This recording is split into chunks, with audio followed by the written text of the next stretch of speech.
N'étais-je pas dit, si tu crois, tu verras.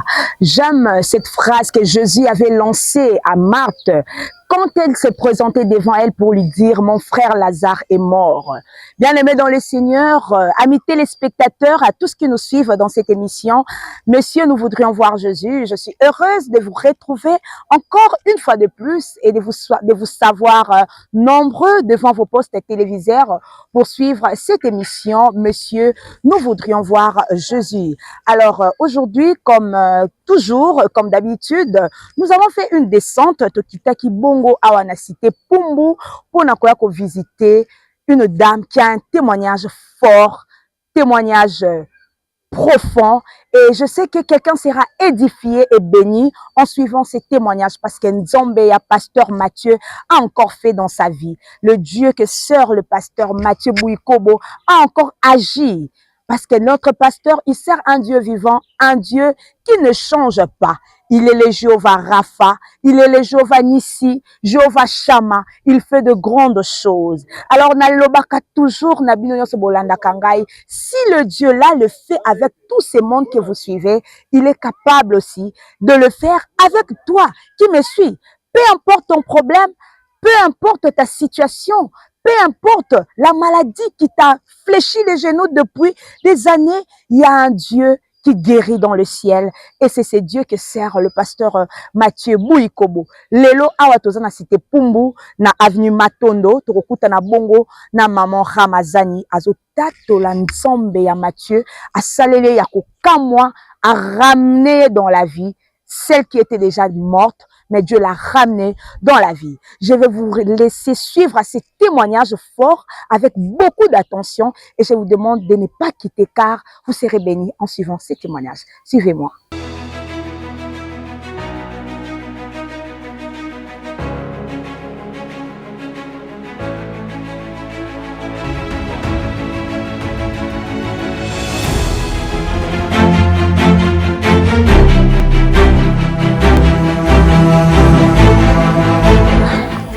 Amis téléspectateurs, comme je vous ai annoncé na début, toye awa na famille ko visiter maman José Obabenga mingi na kombo ya maman Ramazani.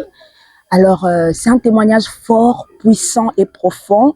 C'est comme ça que je vous ai demandé de nous suivre attentivement car le Dieu de notre pasteur, le pasteur Mathieu Bouikobo, c'est un Dieu qui agit, qui guérit. De la même façon, vous êtes en train de suivre à tout moment nos témoignages. Croyez certainement qu'il les fera aussi avec vous si vous avez de la foi.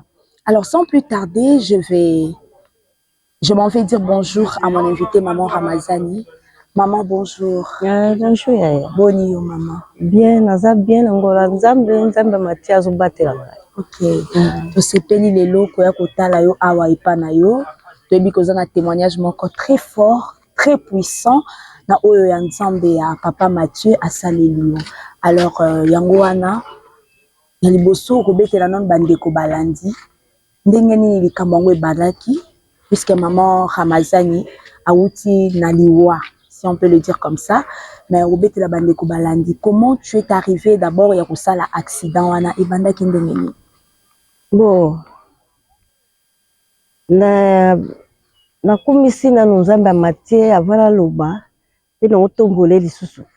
Amen. Fotozala nzambe aza makasi, Jésus aza makasi. Bon, soki nazo bete isolo oyo ebikisaki nga munganga te, eza mbongo te, eza Jésus. Amen. Nzambe Mathieu Bouikobo ye muta sali.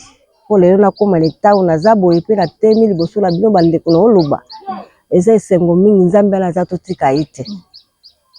Na bima na kende ko luka mama nyeso alukaka pona bana yi. Na kenda libongo na ke kosomba biloko na nga mesa ya koteka. Na silisi kosomba ndeko moko ya mwasi to sambela na bango na ndimela message pa na bango. Ayebi singa lobi na ngai to bima na yo to kende na otika nga na rond-point pona yebi église ya Baruti Tabernacle ya Reginite.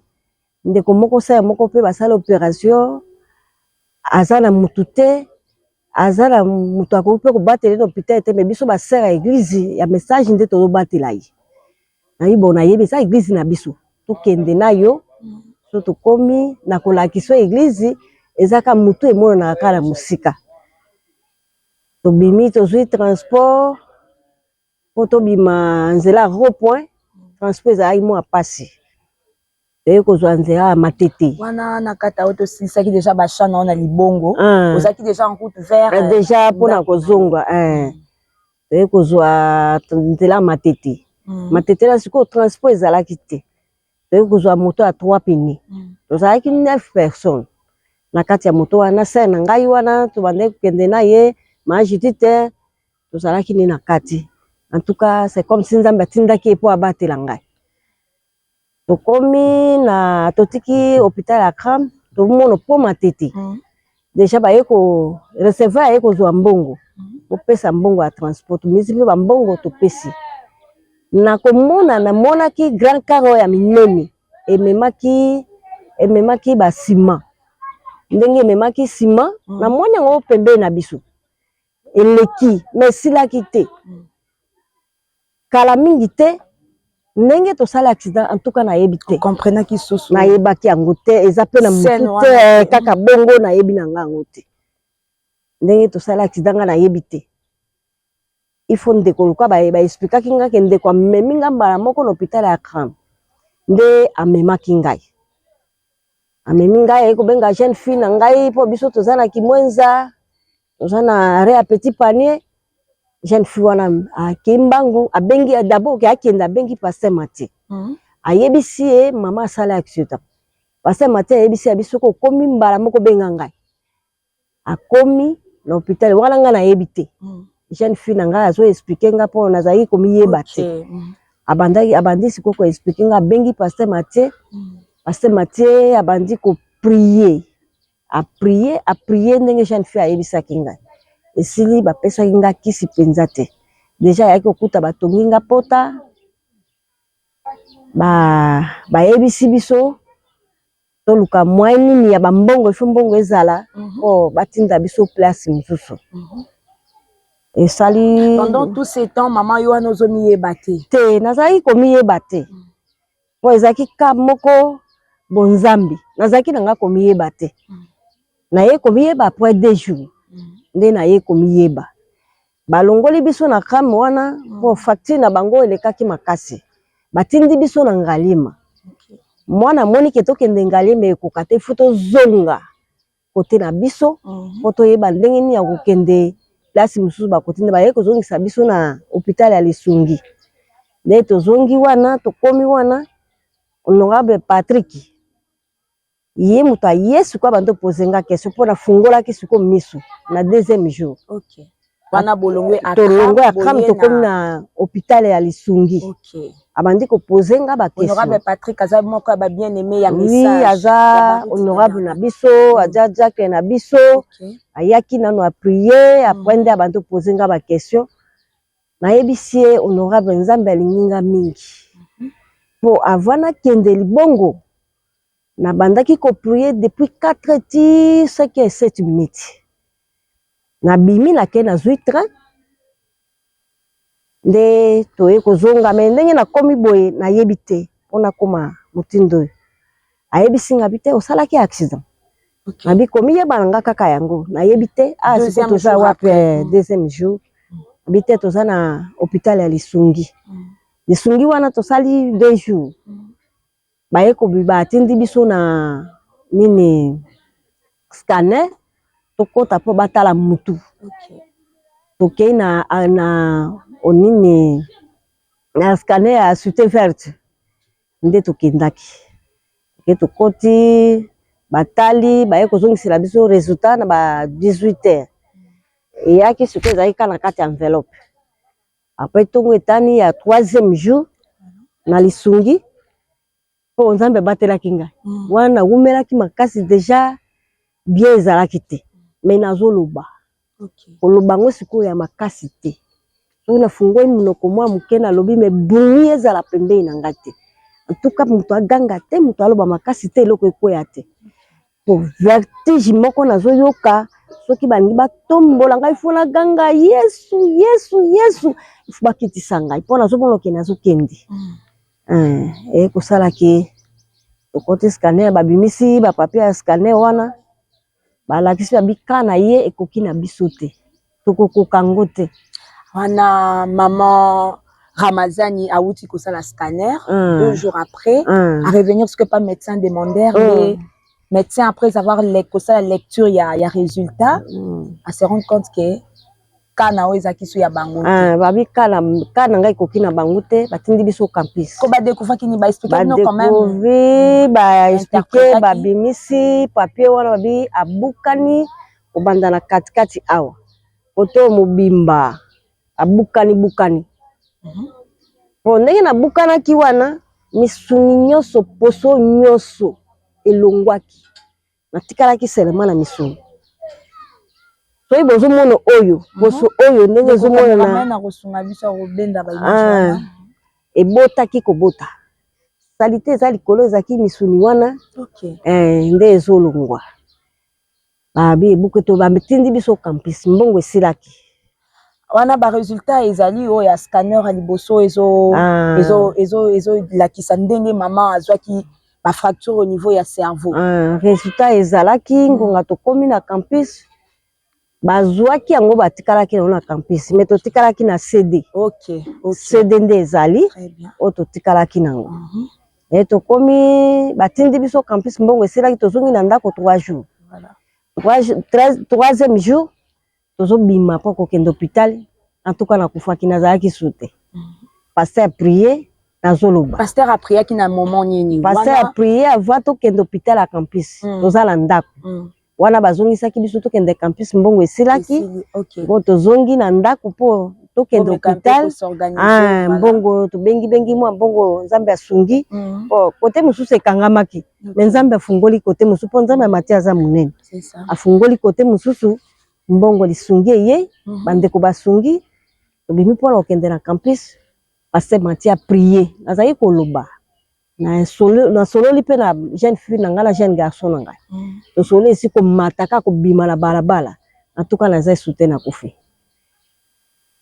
ndenge na kei na yebi na ngai te ba expliquer ngai ndenge ngato komi na campus po ngwana kofi jeune fille na ngai ko benga pasteur abengi pasteur bi maman aza soutien maman kei wana vous êtes en route pour na rekende campus aye ko benga pasteur Mati abandi ko prier ndenge jeune fille azali ko ba mama zonga na kati ya nzoto zonga na kati ya mutuka azo prier ti abaki nouveau moko penza ya musika kokoma déjà côté ya pasteur entrée na ye avenue na ye ya kokoma nde na bandi ko mizongisa na mizongisi ok to komi na campus nzambe aza munene tokutana ba docteur ba memi ngai ba weli ngai ba komi na nga place ba docteur baza ba poser ndeko langa moko ya mwasi question bitenga na yebi te foto na mwana ye ba bengi jeune fille na ngai abandi ko expliquer mama ko expliquer na bina ko expliquer ba poser nga question dengo salaki accident omiyebaki na bite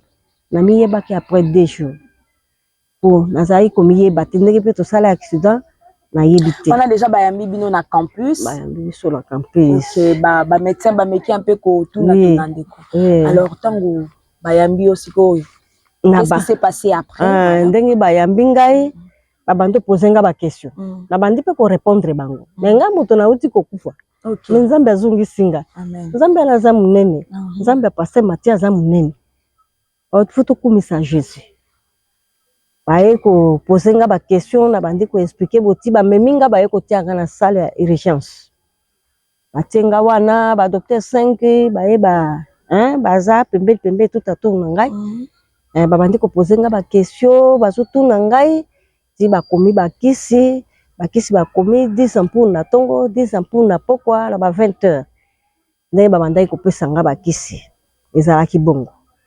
après deuxième jour docteur aye ko consulter ngai ndenge docteur aye bana classe bazaki wana ebele bazwi papier wana scanner ya liboso bati yango bazolakisa bana papier ya scanner oyo et démontraki que maman Ramazani abukani na niveau ya cerveau na ye pendant ce temps tu étais en train de vivre nazalaki ko vivre avec cette fracture na cerveau ya kobuka oui nazalaki ko vivre nazoloba mwa muke ezobi maman nda mena zo atamulai ya kolobate ba tombola pengaite pour ceux qui ba balusa ngai en tout cas la moni ki nazo kende pour vertige nga nazo ka en tout cas ezalaki ya mabe inexplicable Nzambe azali ko batela pema wana bomo ya pesi ngai en tout cas azali ko batela ngo abande ko batela ngo penza makasi amen amen pour Nzambe azala sous contrôle ya nyusu OK docteur wana sikwa eko consulter nga na deuxième jour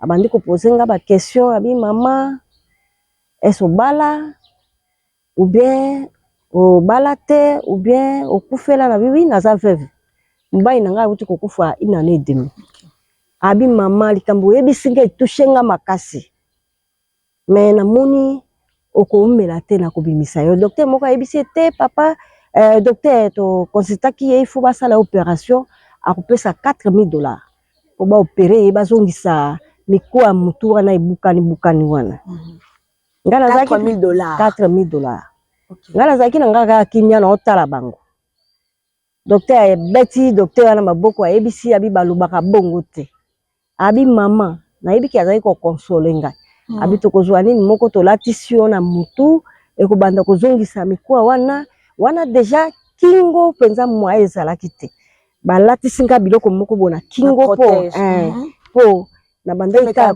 soutenir nga mwa muke na badouleur po douleur elekaki makasi docteur ye asoli na ngai asoli ayebisi ngai alobi bo mama na okomela okisi moko boye ekomeka mwa kosunga yo mais okoumela awa te na yebisi docteur na ndimaki penza amen kondima ngala ndimelaki docteur yango docteur sikoyo akomi bakisi wana ba docteur musu bazo benga etoki kamoko eza kuna na campus kango eleki makasi tolingi to ya kuna poto intervenir abi oui na kobenga bino na sima wana deja consulter nga me ba obenga ye na ba téléphone po ezaki kamoko bango bandimaki te mais Nzambe amatia za munene Jésus a sali.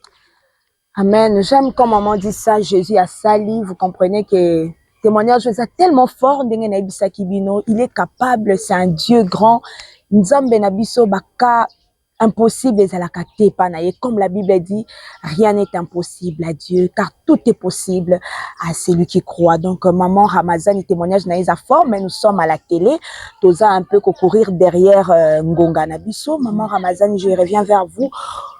Normalement, pronostic Bima qu'il fallait que maman au passé par opération. Après transfert non à campus, il fallait qu'il va intervenir pour mettre un peu pour remettre mes coups et cerveau et bukanaki. Alors dites-nous maintenant, qu'est-ce qui s'est passé après? Après, docteur Nenga Yaki a consulté à Kei. Troisième jour, na ebisi papa. Ba ebisi ngai basalanga opération à mutu na pesa mbongo $4000. Mais naza na mbongo wana te na yebisi ye na binzamba matia za na bomo Seigneur Jésus ye muta kosala ngai opération ya molimo opération sans cicatrice abi oui mama na yebiki ozalaka na kondima nzambe matia kosala mais okoumela awa te awa na mbeto oyo yo koumela te tozana kondima po tozana nzambe po nzambe matie aza makasi aleki na ngapa simbi kote na tamboli penza na kiti na makolo. Alors que ma mema qui a comme ma poko na campus. Mais retourne à yo avec foi au lobby batika yo kotambola. Oui, atako mema ngai pona kota na mutuka ba mema kingai. OK. Mais ko kitana ndako na bitenga na otambola. Ba simbinga na kiti penza escalier wana eza 16 escalier. Na kiti na komi pe na ndako bo pesa nga kiti na vanda. Na vandi pendant 45 minutes. Na vandi. E bo lali sangai. Ba iko lali sangai. Tongo etani oko kotele matin et comme na poko na bité nazo ko crampe na makolo na yebisi ba jeune fille na ngai bo tombola ngai ba tomboli ngai na bando simba mère ngambo ko na ko motambola na bando simba mère na otambola deuxième jour na bobi misanga libanda ba simbinga maboko côté moko na komi ko tambola. Alors que avant ça ozala ki mutu moko bande ko tambola te ozo kokate parce que comme outi koloba yango ba bien bazolanda biso ke ezalinde mutunde e bukani mikuwa ya mutu e bukani. J'espère que le médecin, le corps médical comprennent de quoi on est en train de parler et puis bande ko balandi bazo comprendre quand même de quoi il est question. Maman a bukana ki mikuwa ya cerveau. Vous imaginez les cerveaux qui alimentent pour que Moutou aloba, amona, atelema, atambola. Et c'était ces nerfs qui étaient coupés. Alors après prière à Mossali Nanzambe, wanandesko ko ebisabiso le jeudi au ba recommanda ki no bozonga. Qu'est-ce qui s'était passé? Ah, jeudi wana. Na jeudi ngamoko moto na tambola ki basimba ki ngai sute. Na mati penze escalier wana ngamoko. Na tamboli ngamoko tina are. To telemi to zui transport. Wana okende na campus. Ok pe to kote na docteur. Mais to sala ki erreur moko boto erreur te to yeba kite. To zui siko banini ya photo ya scanner to bosana ki yango na ndako. OK, ba image ezali cameraman na kozela biso yango, ba image d'avant, échographie au scanner boso ba demanda ki ye na lisungi o démontra ki que maman azana azui fracture na niveau ya miko à cerveau. Et puis il y aura aussi le deuxième, maman collection, maman il va montrer, le caméraman va prendre ba image wana ba résultat ba scanner nengezo démontrer. OK, voilà bobo sanaki tobosanaki yango na ndako. Nde tobosanaki na ndako. Tokei spécialiste abandi ko consulter ngai atali kaka ngai abi mama obukali makasi nde nazomona bo il faut pesa mbongo $4000 po ba opérer yo na sala intervention po nazongisa mikoa wana mutu. Tobosanaki yango na ndako ibo bai to abi bo mwana consulter yo ezati okozonga jeudi ezoya apende koya eko sala siko jeudi toye kozonga toye nango azwi photo wana atomboli abandi kotala atali ngai bazwi siko CD bazwi batine écran po batala ndenge atomboli na ndenge bamono ngai. En tout cas, spécialiste maye nezo suka po avant to ya hôpital il faut na pala benga passer na téléphone. A prier na ngai ne na komi na hôpital. Après docteur abi c'est pas possible. Ba ke na CD batei na écran eloko ezo bimesute. Mutu peza mukwa mutu zongi normal. Maman, yebso wana tango zongi siko deuxième tour. Deuxième tour, premier tour ya ngwana. O bazaki ko mona te na écran ba monite. Oh, il faut pas que tu scanner deuxième tour pour les casicons intervention va intervenir mais si que médecin azo comprendre te azo monote mais biso moko to yebi ke pasteur Mathieu a priaki avant to yaki ba mona eloko te biso to zaki na kondima pona eloko nyoso eza kondima po ngandi na saki accident na zaki na kondima na zaki na makanisi ya kokufa te na zaki kobanga te na zaki na susi te pona yebaki ke naza na Nzambe pona yebi ke Nzambe pasteur Mathieu aza makasi Jésus a makasi. Quand on croit en Jésus. Atala moi abi c'est pas possible. Bozonga na ukomila okisite. Bozonga deuxième tour ya scanner. Bokende boyelanga résultat. Deuxième tour résultat nango yango. Avant to kende to bengi pasteur a prier. Pasteur Mathieu a prié. Pasteur Mathieu a prié. To koti deuxième tour ya scanner na umela ki makasi. Kwa fuba balandela. Nasaki ata 45 minutes pona kokwa hotel matin hotel ma docteur simina vertige le kaki makasi pona umela ki makasi po balandela ngo malembi après wana to selisi jeudi to jongeli deuxième tour ya toloba deuxième tour ya spécialiste pour atala ngai akoma baki subir opération basala OK deuxième tour wana ye asimbi papier te atomboli kaka nini atarite mama bakopere yo kaka mutu balongola docteur musu azaki habité docteur tala nanu bakomi awa docteur wana consultaki na scanner akomeli yo atali ote mama bon mukwa mutu wana bukani ekoti na kati il faut opérer yo tolongola se nini mukwa wana na kati po tozongisa ngo normal to poser question ego ça combien de temps au 5 heures du temps d'opération. Na eko poser question na bi docteur Nzambe apesa o mayeli po ye mutapesi o mayeli otangi classe akoko komela ba kisi moko eko zongisa mikoa mutu na ngai te abi mama wana ka Nzambe na bi amen to bimaki apesi biso papier po to ko futa facture ya ko sala opération. OK ndenge ya talaki déjà mikoa mutu po ndenge tozongaki na ndako tosali une semaine pasteur a prié na téléphone na yebisi jeune fille nga habité no landa pasteur na bureau asimba ngai a prié na ngai na ke na bureau ngala longoli nini boy pasteur kokaki te meaza papa abi gloire à Dieu Seigneur merci pour la moni mwana yo na yebi ke nzamba baruti nzamba matebi kobo azana bomo Seigneur yo kosala. Il y a les images au collection ndenge maman Zalaki, les images d'avant. Vous allez voir à quel état maman Ramazani Azalaki juste après accident Anna, c'était un accident tellement mortel. Je crois la régie va nous aider, il va montrer ces images là s'il y en a. Et après maman a ekokende komo la pasteur. Ah na kera moni pasteur simbaki simbi mutu na ngai. Atie maboko na mutu. Alobi Seigneur nzamba baruti. Jésus yoza awa. Ndenge na simbi maboko na teli na mutu wa mama eza loboko ya mama ya loboko na ngai te mais loboko no Jésus na sengi mikuwa mutu oyo ezonga normal au nom de Jésus apriaki mingi te na zongi na ndako wana kote oyo bukana na lala kate kaka kote moko so na lingi na lala ntuka nazomono ke nazokende siko ndenge tozongi aki kuna na campus batalaki déjà ndenge pasteur priaki mikuwa oya katikati o nyoso ezongaki amen wana nazaki ozwa kisi te kisi ezalaki su te ezalaki juste kaka loboko ya mosala nzambe kaba comprimé moko ko pesaki mais ba pesaki ngana openza kisi oyo ko traiter makambo mikuwa toni bango bazaozelaka opération voilà OK mikuwa mutu wana kote na ezongaki ndenge ezongi deuxième metunga abi nazokende su hôpital te nga nazokroire na nzambe nanga o azongisi mikuwa mutu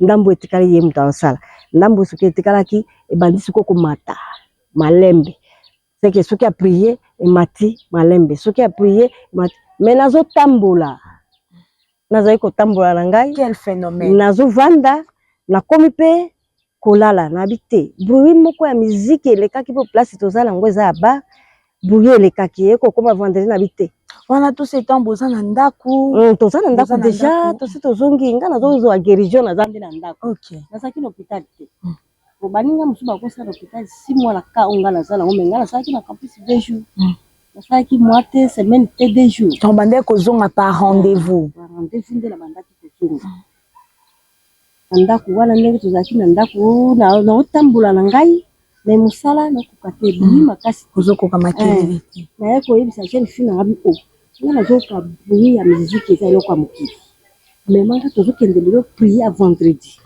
ndenge tozokende vendredi losambo nayoka bruit nde ya musique oyo ya nzambe po yango nde beki toke prier to prier pasteur kuta ndimaki teke na okota prier asutuki nga moni nga nde na suka na landi prier nazofandika na se nazoprier mbande kontambe aza na bomo nzambe wana aza monene ifo tobanga nzambe na butu nango nalali wana deja tokomi na ndako oyo ndako siko toza nango tokomi awa nalali na tourne facile vertige eza te na tourne facile na telemi na vandi nga moko nasa exercice na butu vertige esila kaka mokolo wana oyo nga nakende prier vendredi vertige esili ti lelo nayokaka susu vertige wana ola vertige esila kaka mokolo wana après avoir assisté à la prière il y a vendredi c'est que nasali nalobaka 1 mois pour nakende prier mais prier wana nde epesaki nga su guérison vertige bandosala nga makasi vertige esili nakomi kotelema facile nakomi kolala kobaluka kote ya mikuwa ebukalaki okomi mpe kolalela kote ya mikuwa wana ebukalaki nyonso nakomi kosala mouvement oyo nga nazomona boye eza eloko te mikuwa wana eza likolo bato wana eza nango eloko te po ezalaki mpenza na kati nzambe amatie aza na bomoi azongisi nyonso eri totalement mpo nakomi kotambola azomata ngomba azali komema mai batiela nga na dushe nakomi kozwa mwa mai ndambo nakena te na dushe na se mwa detu nakosukola azali kovanda donc maman Ramazani abiki maman Ramazani azongi en bonne santé mikuwa wana nzambe azongisi yango. Comme la Bible elle déclare, la main de l'Éternel n'est pas si courte pour agir, ni son oreille ne point dure pour entendre. Loboko ya nzambe komaka te sika ya bato ko komate. Maman Ramazan Azaki déclaré, il fallait qu'il basse une intervention chirurgicale. Je le répète, ma corps médical bazo landa biso bazo comprendre KO de quoi il s'agissait. Tozo betali solo ami cours ya cerveau nde bukana ki maman. Mais alors que maman andimela ki nzambe o ya pasteur Mathieu akei batiaki loboko. Or, pendant que l'homme de Dieu, le pasteur Mathieu Bouiko, azo tiaye maboko, azo imposé maboko, azo déclaré, alobi maboko oeza asusu yangaite, mais comme maboko ya Jésus, comme il est le docteur, comme on l'appelle, Jéhovah Rapha, le Dieu qui guérit. Et maman Ramazani est complètement guérie. Tozana ba échographie oezo démontré que mikuwa na ye ya cerveau ezongi complètement. Maman Rotombola, les caméravans va prendre ces images et Zali montage T. Nous parlons, ce n'est pas de montage, beaucoup de monde a ba image d'avant, ba échographie, ba scanner d'avant, nenge babande ko lobake azam mutumoko. Oyo, il faudra passer une opération. D'ailleurs, son cas était compliqué. Ba médecin mazo mituna. Comment elle vit cette femme? Azo vivre ndenge nini mutu mikuwa ezo ezaya mikuwa ya mutu oh. Toujours ba mikuwa ya cheville te, toujours ba mikuwa ya maboko te, mais on parle ici ya mikuwa oyo ya nerf oyo alimentaka. Na sur ba minganga ba yebi comment ça fonctionne, mais pendant ce temps maman vivait comme yemoka lobi une émission oh celui qui contrôle les souffles de vie, Seigneur Jésus-Christ abandé pour contrôler le souffle de vie naie pas parce qu'il est au contrôle de chaque chose. Alors nzokande tant ya tie makolo nae na le sambo. C'était la guérison totale. Le vendredi, wana. Akia lobi, cette fois, j'accepte nao kama kelele ya nzambi. Alors que pendant qu'il a assisté na prière, wana ya vendredi, le sambo, c'était le jour de sa guérison. Oh, ma camion, c'est qui en ordre dans sa vie. Maman Ramazani, témoignage na yo, tellement fort, très édifiant. Et ça montre la grandeur de Dieu, comme je l'ai toujours dit dans l'émission Oyo, messieurs, nous voudrions voir Jésus. Pour ceux qui viennent de nous prendre en cours, nous étions ici venus voir Maman Ramazani qui est en train de témoigner le Dieu que sert le pasteur Mathieu Bouikobo au Abikisiye, Maman Oyo Azaki a eu un accident comme mortel, au ba déclaré qu'il soit mort, soit allé en opération, soit c'était la mort totale. Mais le Dieu ya mosali na nzambe pasteur Mathieu Bouikobo atika qui était alanda qui est loboko ya nzambe et localisa qui est quel que soit le cas comme je l'ai toujours dit et pas un nzambe cas difficile les rater.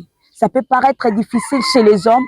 Les médecins peuvent pronostiquer, ils disent des diagnostics, bah sali ba diagnostic, bah pronostiquer, mais le dernier pronostic c'est notre Dieu qui a les derniers mots. Comme on l'a toujours dit. Alors, maman Ramazani, to komi penza ko koma na suka ya émission oyo na sur bandeko balanda kibiso avec beaucoup d'attention parce que témoignage na ezaki tellement fort et bilobano ko kozala nini komona yo lelo ozo telema ozo tambola oleki na opération mon côté mais nous croyons que Nzambalo la sali opération biso to bengaka l'opération sans cicatrice. Message na ko kozala nini na bandeko nyuso bazolanda biso na émission oyo. Oh, biloko ya liboso na okumisa na nzambe koleka. Na bonene oyo asaleli ngai. Nzambe baruti, nzambe Mathieu Bouikobo aza makasi pe aza monene. Bandeko totambola na kobanga nzambe. Soki natambolaki na kobanga nzambe te na ngeli lelo naza na bomoi te.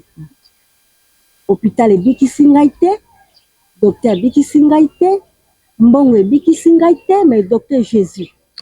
Nde ye mutu abikisi ngai, lelo nakomi kotambola, l'église naza na facilité, naotambola ba 2 kilomètres makolo, en tout cas na exercice nyonso nakomi kosala, nakomi kolamba, mikuwa eboti yo yango moko. Ezongi nde bomona boye opération te. Jésus asala opération sans cicatrice. Nzambe na Mathieu aza monene. En tout cas, tolanda lokola Jésus, toza matambi na biso ngonga yesu kolanda ye, tondima kombo na ye, tomatisa nzambe Mathieu Bouikobo po aza na bomo. Aza nzambe miracle, o aza kosala, atika ino kosala, pe akosala ya minene. Nazopesa merci. Merci na pasteur na ngai nzambe apambola ye. apambola ya pambola pasteur nga Mathieu Bikobo liswaza ya komata c'est amata lisusu nzambe wana azwa lokumu. Merci.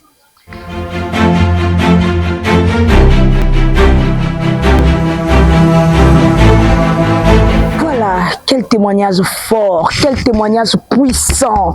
Je manque de mots, mais je crois un enfant de Dieu, à Landibiso, na kati émission, na numéro, ya lelo, azaki pe béni kolanda témoignage, pe, je crois fermement que, pas un problème, le quoi maman Ramazani, azaka kana kondima na ye, Dieu est capable de ramener, kufaki na bomoy. S'il a ramené Lazare à la vie, Lazare qui était mort, complètement mort, enterré, bandé. 4 jours après, Marthe dit, Seigneur, si tu étais là, mon frère ne serait pas guéri. Mais j'aime Marie. Marie s'est jetée dans ma colo à Jésus. Alors, puisque tu es là, nous croyons. Jésus a dit, ne t'ai-je pas dit, si tu crois, tu verras. C'est la phrase que je lance à quelqu'un qui me suit en ces moments. Si tu crois, tu verras. Si tu crois, tu seras guéri. Si tu crois, tu seras sauvé. Si tu crois, Dieu peut changer ta situation parce qu'il y a un seul nom qui guérit, il y a un seul nom qui change, c'est le nom de Jésus-Christ. Le Jésus-Christ qui sert le pasteur Mathieu Bouikobo. Voilà, wana touta ki bongo kokutana na maman Ramazani, obayebi mingi na komba maman Ramazani, c'est maman José. Watatoli nzambe ya Mathieu Bouikobo abikisi yepe. Lelo maman Ramazani azongeli l'activité naye, elle marche, elle parle, vous l'avez suivi yemoko nengazo loba na kati ya témoignage oyo que Dieu a réussi ya kobotisa mikuwa oyo ya cerveau oyo bukanaki. Le médecin avait déclaré qu'il fallait aller en opération moko boy quelconque pour que ba meka ko souder mikuwa wana. Mais j'aime la main de Dieu, j'aime Jésus-Christ, Jéhovah Rapha. Pendant que l'homme de Dieu, le pasteur Mathieu, a tchaki maboko naye likolo ya maman oyo a eu guérison, oyo esengaki a dépensé milliards de dollars pour qu'abika, mais la main de Dieu a réussi à reconstituer mikuwa ya cerveau naye, à restaurer mikuwa oyo bukanaki déjà. C'est tellement fort, il n'y a que Dieu qui peut faire ça. Il n'y a que Dieu qui peut agir dans une telle grandeur. C'est pourquoi je t'invite, toi qui nous as suivis dans cette émission, une seule adresse. Nous sommes à l'église de Baruti Tabernacle Kimwenzagar, na commune ya Mongafula, bisika nyonso koki kozala, okomi kaka na rond-point na Cité Verte, na partie à Cité Verte nde okozwa transport, okotika yo na Kimwenzagar na arrêt béton. Nous sommes là chaque mardi, jeudi à partir de 17h. Et le vendredi, tozakawana pour na vendredi le sambo. Et notre culte dominical, c'est chaque dimanche à partir de 8h. Nous sommes là, nous nous retrouvons dans ces temples où coule la grâce de Dieu, où coulent les miracles et les témoignages. Merci beaucoup à vous tous qui nous avez suivis dans cette émission. Binonyos Obolanda Kabiso, vous ne cessez de nous appeler dans toutes les différentes plateformes, YouTube, Facebook, partout. Merci beaucoup de nous suivre et même Baobalanda Kabiso à l'extérieur. Merci de continuer à nous suivre. Je pense aussi à ma grande famille, les jumelles qui me suivent depuis Mboudi et à tout le monde, mon mari qui me soutient à tout moment et mon caméraman qui est toujours là, Joël Korangi. Si vous avez des très belles images dans vos écrans, c'est grâce à lui. Et merci beaucoup à l'homme de Dieu, le pasteur Mathieu, que Dieu le bénisse davantage. Et moi, je vous dis comme ça, à la prochaine pour un autre numéro de Messieurs, nous voudrions voir Jésus.